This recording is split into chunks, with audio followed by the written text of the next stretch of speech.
Hey folks, Matt from artoftheimage.com. We've got Patrick writing in. Heading of this email is G85 versus a65. So he's looking at the Panasonic G85 versus the Sony a6500. So he says, hey Matt, I'm going to be purchasing a 4K capable camera sometime within the next 2 months. And after watching your videos and reading other reviews, I'm down to picking between the Panasonic Lumix G85 and the Sony a6500. This will be my first 4K camera, which is why I've picked these two. I also like the fact these cameras have some sort of weather sealing, which is why I picked them over the a6300, Fuji X-T20, and Canon M50. But I can live without the weather sealing. Both these cameras accommodate for most of the things I'm looking for, the only difference being the ergonomics. I will be using the camera for travel, film, and photography, and as for lenses, I will only be using a kit lens until I feel the need for a new lens, which won't be for a while. I was just wondering what your opinion is and what camera you think is best, or if you have any other cameras you would recommend. Thanks for your help. Keep up the great work. From Pat. Thanks for your question, Pat. Between those two, I will go with the G85. I do a lot of video work, and I like the G85 much better. I like the full-out vari-angle LCD. I like the Panasonic app. I like the ability for the batteries to run longer for long periods of time on the G85 with no overheating issues, not running out of juice. So for video, for me, big advantage to the G85. Now, that said, if I was doing a lot of vlogging style where I'm holding it in my hand and shooting it, Sony's a little smaller and lighter, and it does have better follow focus, more like the Canon dual pixel AF. So if that's your style of shooting, if you want to do a lot of vlogging type thing where you need that Canon dual pixel AF style focus, then maybe you should look more at the a6500. I also don't like the Sonys as much because I don't like their lens lineup. I think you have to spend a lot of money to get into decent lenses. That is not the case with Nikon, Canon, or Panasonic. And again, advantages to those companies over the Sonys. Sony has some good lenses, but you got to move into the better, higher end lenses to get the quality lenses. And I'm not a big fan of their lenses.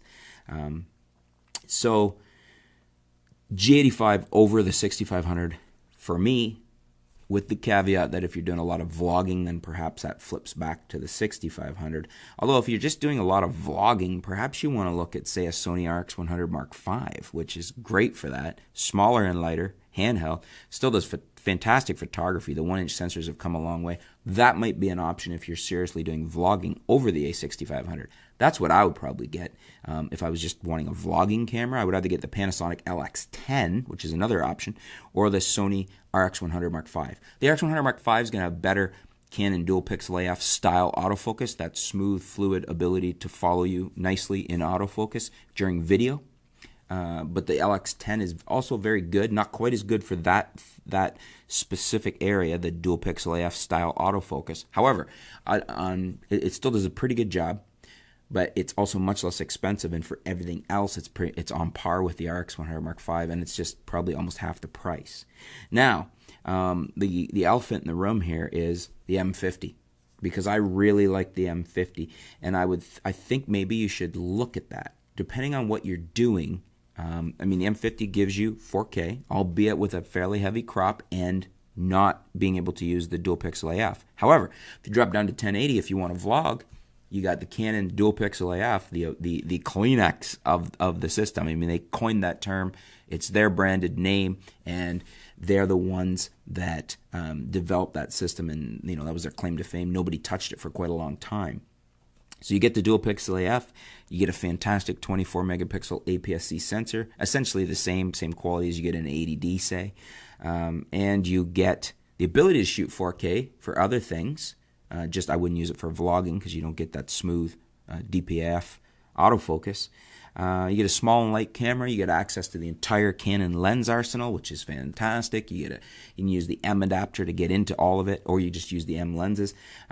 So I would seriously also look at the M50. So there's some options for you. It just depends on exactly what your needs are, how much video you're going to do, whether you're looking at doing vlogging style video, what you want to shoot. Let me throw it back to our viewers. What would you guys do in Pat's situation here? Would you go with a G85?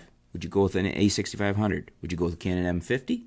What about the 6300 or the Fuji X-T20? That's a great camera too. I didn't really get into that one, basically based on what I'm seeing as needs here. But for travel, film, and photography, I'm leaning towards the M50 overall, to be honest with you.